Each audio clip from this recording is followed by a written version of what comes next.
Hello everyone, now we coming to exercise 3.6 class 6th. तो let's start how to solve the HCF of a digit. Exercise 3.6 में हम जानेंगे कि जो digit दी गई है उसका HCF कैसे फाइंड आउट करते हैं। तो गाइज HCF फाइंड आउट करने से पहले हमें क्या करना होता है, जो गिवन डिजिट होती है उसके फैक्टर निकालने होते हैं। तो फैक्टर हम कैसे निकालते हैं, 18 के को हम फैक्टराइजेशन करेंगे तो 2 इंटू 9 क्या होगा 18। अब ये 9 जो है 2 से डिवाइड नहीं हो रहा है, तो इसको हम नेक्स्ट डिजिट से लेंगे कि ये डिवाइड होता है या नहीं होता। तो नेक्स्ट डिजिट हमारे पास क्या है 3। तो 3 इंटू 3 इज इक्वल 9। अब 3 को देखेंगे कि ये किससे डिवाइड हो रहा है, ये इट सेल्फ डिजिट से डिवाइड होगा। तो 3 इंटू 1 इज इक्वल 3। तो इसी तरह से हम 48 को फैक्टराइजेशन करेंगे। 2 2 जा 4, 2 4 जा 8, 2 1 जा 2, 2 2 जा 12, 2 इंटू 6 क्या हुआ 12, 2 इंटू 3 6 और 3 1 जा 3। तो इस तरह से हमने क्या किया, 18 और 48 को फैक्टराइज कर लिया। अब हमने जो फैक्टर निकाले हैं 18 और 48 के, उनके हम फैक्टर को लिख लेते हैं और उनमें से कॉमन फैक्टर फाइंड आउट कर लेते हैं। HCF is the common factor. HCF जो है वो कॉमन फैक्टर है, और क्या होगा, हम इसमें से जो कॉमन निकले हैं उनको मल्टीप्लाई कर देते हैं। तो इसमें 18 के जो फैक्टर हैं और 48 के जो फैक्टर, इसमें से 2 कॉमन आ रहा है एंड 3 कॉमन आ रहा है, क्योंकि जो 2 एंड 3 डिजिट हैं वो दोनों में आया हुआ है। तो ये इसके कॉमन फैक्टर हुए और इसको मल्टीप्लाई कर दिया।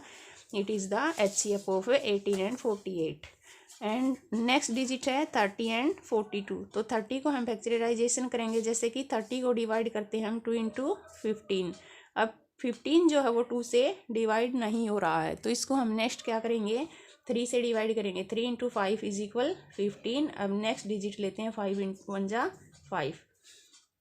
अब इसी तरह से हम कंटिन्यू करते रहेंगे, हम फैक्टर निकालते रहेंगे। जैसे कि हम 42 को फैक्टराइजेशन करेंगे, 2 2 जा 4, 2 1 जा 2। अब 21 जो है 2 से डिवाइड नहीं हो रहा है, तो हम नेक्स्ट डिजिट से देखेंगे, वो है हमारी 3। 3 7 जा 21, 7 1 जा 7। तो हमने क्या किया, इनको फैक्टराइजेशन कर लिया और इसके जो फैक्टर हैं अब हम उनको नीचे लिख देते हैं, और जो फैक्टर दिए गए हैं उनमें से हम कॉमन फैक्टर फाइंड आउट कर लेते हैं। तो इसमें से 2 और 2 दोनों में कॉमन निकल रहा है, इसमें भी 3 आया हुआ, इसमें भी 3 आया हुआ। तो 2 इंटू 3 इज इक्वल 6 हमारा क्या हुआ HCF हुआ। अब नेक्स्ट मूव करते हैं सी पार्ट्स की तरफ, जो है 18 एंड 16 का HCF फाइंड आउट करना है। तो गाइज ऐसे ही हम जो प्रोसेस है उसको कंटिन्यू करते रहेंगे, यानी कि इनको फैक्टराइजेशन करते रहेंगे, और जो इनके फैक्टर हम निकाल रहे हैं उनको हम यहाँ नीचे लिख लेते हैं, और उनमें से जो कॉमन निकल रहा है, जैसे कि मान लीजिए इसमें भी 2 आया हुआ है और इसमें भी 2 आया हुआ है, 3 इसमें भी है और इसमें भी है, तो दोनों में 3 आया हुआ है। तो ये जो कॉमन फैक्टर आए हुए हैं इनको हम क्या कर लेते हैं, बाहर निकाल लेते हैं और यहाँ लिख देते हैं जो कॉमन आए हुए हैं, और उनको मल्टीप्लाई कर देते हैं। तो it is the HCF of 18 and 60। That's clear. अब नेक्स्ट मूव करते हैं फोर्थ सम की तरफ। फोर्थ सम क्या है, 27 एंड 63 का HCF फाइंड आउट करना है। तो इसके हमने फैक्टर निकाल लिए हैं, ये इसके फैक्टर निकल आए हैं, और इनको हम यहाँ लिख लेते हैं। इनमें से जो कॉमन फैक्टर है वो हमने बाहर निकाल लिया है, क्योंकि इसमें भी 3 आया हुआ था, इसमें भी। अब ये मत मान लेना कि जैसे कि 3 को तो हमने बाहर कॉमन आउट कर लिया, अब नेक्स्ट 3 है, भले ही कितनी बार ही आया हुआ हो, अगर एक बार इसका तो पेयर्स हमने बना दिया तो बाकी तो बच गए, अब उसको हम पेयर्स में निकाल लेंगे। तो 3 इसमें भी आया हुआ है, 3 इसमें भी आया हुआ है, तो 2 बार 3 निकाल लेंगे हम। 3 इंटू 3 इज इक्वल 9। तो ये HCF हुआ 27 एंड 63 का। अब नेक्स्ट फिफ्थ सम की तरफ मूव करते हैं, इसमें फाइंड आउट करना है 36 एंड 84 का HCF। तो इसी तरह से हम इसको फैक्टराइज कर लेते हैं। 36 को किया, 84 को किया। अब हम यहाँ लिख लेते हैं फैक्टर ऑफ 36, फैक्टर ऑफ 84, और इनको कॉमन देख लेते हैं, इनमें क्या कॉमन आया हुआ है। इसमें 2 2 आया हुआ है, इसमें भी 2, इसमें भी 2, इसमें भी 3, इसमें भी 3। तो हमारे पास 3 पेयर्स निकल आते हैं। 2 इंटू 2 4, 4 इंटू 3 12। तो ये HCF हुआ फिफ्थ का 36 एंड 84 का। अब नेक्स्ट मूव ऑन करते हैं हमें F की तरफ। एफ जो पार्ट है उसमें क्या बताया गया है कि 34 एंड 102 का HCF फाइंड आउट करना है। तो इसी तरह से हमने इसके फैक्टर निकाल लिए।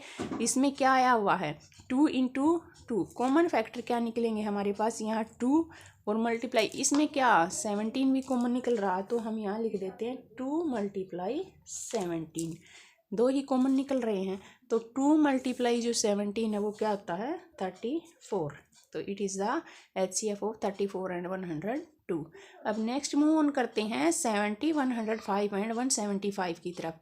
अब हम 70 को फैक्टराइज कर लेते हैं 35 को 2 से तो हम डिवाइड नहीं कर सकते ना, ये 3 से होता है ना 4 से डायरेक्टली, ये 5 से डिवाइड होता है तो 5 7 जा 35, 7 1 जा 7।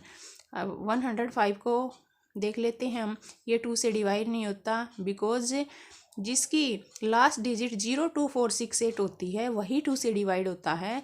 अब ये 2 से डिवाइड नहीं हो रहा तो हम 3 से देख लेते हैं, 3 3 जा 9, 3 5 जा 15, अब 5 7 जा 35, 7 1 जा 7। इसी तरह से हमने 175 के फैक्टर किए तो इनके फैक्टर को हम यहाँ नीचे लिख लेते हैं। ये फैक्टर ऑफ 70 हुए, फैक्टर ऑफ 105 हुए, फैक्टर ऑफ 175 हुए। अब इनमें से तीनों में देखो 5 5 5 कॉमन आ रहा है, 7 7 7 तीनों में कॉमन आ रहा है तो हमारा कॉमन फैक्टर क्या हुआ 5 × 7 = 35। तो HCF क्या हुआ हमारा इन तीनों का 35। That's clear. अब है H पार्ट की तरफ, 91 112 और 49 का HCF फाइंड आउट करना है। तो इसका HCF कैसे फाइंड आउट करेंगे हम, 91 को हम फैक्टर में कर लेते हैं तो ये न तो 2 से डिवाइड होगा, न 3 से, न 4 से, न 5 से, इस तरह से डायरेक्टली ये 7 से डिवाइड होगा, 7 1 जा 7। अब यहाँ नीचे क्या मिला हमें 2, ऊपर से आया 1 तो 7 3 जा 21। इस तरह से ये 13 है, 13 × 1 = 13। तो 112 को फैक्टराइज किया हमने, 2 5 जा 10, 2 6 जा 12, 2 2 जा 4, 2 8 जा 16, 2 14, 2 7 जा और 7 1 जा 7। इसी तरह से हमने 49 तो ऑलरेडी 2 ही फैक्टर से ये 7 1 जा 7 7 जा 49, 7 1 जा 7। तो अब हम इनके फैक्टर लिख लेते हैं और उनमें से कॉमन फैक्टर फाइंड आउट कर लेते हैं। जैसे कि फैक्टर ऑफ 91 लिख लिए, फैक्टर ऑफ 112 लिख दिए, फैक्टर ऑफ 49 लिख दिए। अब देखिए 7 इसमें आया हुआ है, इसमें आया हुआ, इसमें भी आया हुआ है तो हमारा कॉमन फैक्टर क्या हुआ 7। अब नेक्स्ट मूव ऑन करते 13 की तरफ, 13 किसी और में नहीं आया हुआ तो डिजिट ऊपर वाले की तो यही खत्म हो गई, इसका मतलब कि कॉमन फैक्टर और नहीं बनेंगे। तो ये क्या हुआ हमारा 7 इज द HCF ऑफ इन 3 डिजिट, इन तीनों 3 डिजिट्स का कॉमन HCF हमारा क्या हुआ 7। इसी तरह से हम आई पार्ट की तरफ मूव ऑन करते हैं, 18 54 81 इन सभी का हम क्या निकालेंगे HCF निकालेंगे। तो इनका HCF इनको फैक्टराइज किया, 2 9 जा 18, 3 3 जा 9, 3 1 जा 3, 2 27, 3 × 9, 3 × 3, 3 × 1 = 54 के ये फैक्टर हुए। तो इसी तरह से हम 81 के फैक्टर निकालते हैं, 3 × 27, 3 × 9, 3 × 3, 3 1 जा 3। तो अब इनके हम फैक्टर लिख लेते हैं। तो देखिए 3 इसमें भी कॉमन है, इसमें भी, इसमें भी, तो तीनों में ये क्या हुआ 3। हमने क्या लिख दिया यहाँ 3 मल्टीप्लाई, एक बार फिर 3 आया हुआ है तो 3 × 3 = 9। तो हमारा HCF क्या हुआ 9।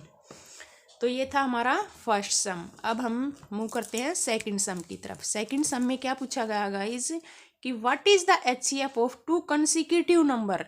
जो कंसेक्यूटिव का मतलब होता है कि लगातार, जो लगातार नंबर होते हैं उनका HCF क्या होगा। तो हम इसमें से कुछ भी सपोज कर लेंगे, इन्होंने ये नहीं कहा कि यही कंसेक्यूटिव नंबर आपको सपोज करने हैं, किसी भी कंसेक्यूटिव नंबर का HCF फाइंड आउट करना है। तो मैंने जैसे कि मान लिया 5 और 6 कंसेक्यूटिव नंबर है, एक दूसरे के आगे पीछे हैं तो यही होते हैं कंसेक्यूटिव नंबर। तो मैंने मान लिया 5 और 6, अब हम इनको फैक्टर में चेंज करेंगे। तो 5 के फैक्टर की है वो क्या होगा 5 1 जा 5। इसी तरह से अब 6 के करेंगे, 2 3 जा 6, 3 1 जा 3। अब वही प्रोसीजर इनका क्या कर लेंगे हम, इनके फैक्टर लिख लेते हैं और इनमें से जो कॉमन निकलता है उसको लिख लेते हैं। तो इनका कॉमन तो 1 निकलता है, HCF क्या हुआ 1। और क्या है the HCF of 2 consecutive number is always 1। जो HCF होता है कंसेक्यूटिव नंबर का वो हमेशा क्या होता है 1 ही होता है। अब नेक्स्ट पूछता है कि what is the HCF of A 2 even number. ये तो पूछा था कंसेक्यूटिव नंबर। तो गाइज आपको ये HCF निकालने के लिए इस चीज़ का नॉलेज होना चाहिए कि कंसेक्यूटिव नंबर क्या होते हैं, इवन नंबर क्या होते हैं, ऑड नंबर क्या होते हैं। ठीक है, तो इवन नंबर क्या होते हैं, जो 2 की टेबल में आते हैं, यानी कि 2 से डिवाइड होते हैं, वो क्या होते हैं, इवन नंबर होते हैं। और जो 2 से डिवाइड नहीं होते वो ऑड नंबर होते हैं। तो 2 और 4 हमने इवन नंबर ले लिए। जरूरी नहीं है कि आप ये 2 4 ही लें, 6 8 भी ले सकते हैं, 10 भी ले सकते हैं, कुछ भी ले सकते हैं आप। तो क्या करेंगे, हम 2 को फैक्टराइज करेंगे, 2 1 जा 2।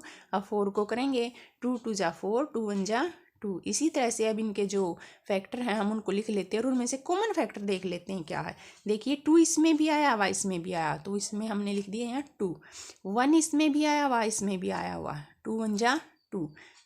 तो the HCF of even number is 2। अब नेक्स्ट में पूछा गया कि what is the HCF of A 2 odd number. Odd number का HCF क्या होगा। तो अभी अभी मैंने आपको बताया कि इवन नंबर वो होते हैं जो 2 से डिवाइड होते हैं, बट ऑड नंबर वो होते हैं जो 2 से डिवाइड नहीं होते। तो वो नंबर हमने सपोज कर लिए 3 और 5। आप यहाँ और कुछ भी नंबर ले सकते हैं, 7 वगैरह भी ले सकते हैं। तो 3 और 5 हमने ले लिया, तो इनके फैक्टर कर लिए, इनके फैक्टर को हमने यहाँ लिख लिया और इसको क्या कर लिया, इनमें से केवल 1 ही कॉमन आ रहा है, तो इसका HCF क्या हुआ, 1 हुआ। अब नेक्स्ट क्वेश्चन है, third question. HCF of a coprime number 4 और 15 was found of a follows by factorisation. जैसे कि यहाँ को प्राइम नंबर का HCF है, को प्राइम नंबर दे रखे हैं ये 4 और 15, इनका HCF क्या है। Since there is no common prime factor, जबकि उनमें कोई प्राइम फैक्टर नहीं है, सो HCF ऑफ 4 और 15 इज 0। तो ये कह रहा है कि जो हम 4 और 15 के फैक्टर बना रहे हैं तो उनमें से कोई भी कॉमन फैक्टर नहीं निकल रहा है। तो क्या इसका HCF 0 होगा। इज द आंसर करेक्ट, क्या ये आंसर सही है। इफ नॉट, यदि नहीं तो what is the correct answer. यदि इसका आंसर 0 नहीं आ रहा है तो आपके हिसाब से तो क्या आंसर होगा वो आपको बताना है। तो इसके लिए हम क्या करेंगे, इसको आइडेंटिफिकेशन करने के लिए हम first of all find out the factor of 4। हम 4 के फैक्टर निकाल लेते हैं। 4 के फैक्टर क्या हुए, देखिए अब तक तो हम क्या करते थे, प्राइम फैक्टराइजेशन मेथड से निकालते थे हम क्या निकालेंगे फैक्टर। जैसे कि ये 4 जो है किस किस से डिवाइड होता है वो फैक्टर लिख लेते हैं, 1 2 और 4। अब हम 15 को ले लेते हैं, तो 15 किस किस से डिवाइड होता है, 1 3 5 और 15 से डिवाइड होता है। तो हमने इनके फैक्टर लिख लिए। अब आप देख रहे हैं कि इसमें 1 इसमें भी आया हुआ और इसमें भी आया, तो इसका कॉमन फैक्टर क्या निकल रहा है, 1 निकल रहा है। बट और किसी से ये मैच नहीं कर रहा है, कोई कॉमन फैक्टर नहीं निकल रहा है। सो कॉमन फैक्टर ऑफ 4 और 15 इज 1 इज नॉट 0। हमारा जो कॉमन फैक्टर है वो 1 निकल रहा है, न कि 0।